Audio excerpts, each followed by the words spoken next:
Sesuatu menuntun matamu sampai ke tepian matanya yang satu di seberang jalan yang lebar. Angkutan berjajar sedemikian panjang.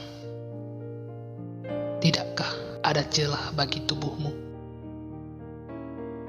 Senja kita hampir selesai melumat badan-badan kota yang gaduh berdebu.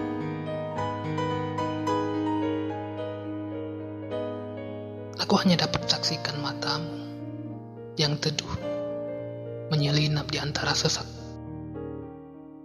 Dengan setengah jendela kereta terbuka, aku mengerang kaku. Kau harus bisa hentikan keberangkatan sore itu. Suara kita tak jua sampai pada telinga yang sering berbisik, cepat kemari, cepat kesini.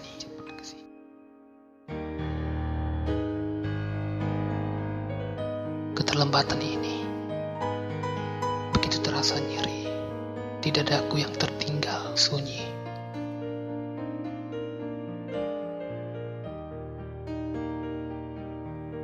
Jam keberangkatanmu sudah lewat dari 10 menit lalu, ketika tubuhku membentur bayangmu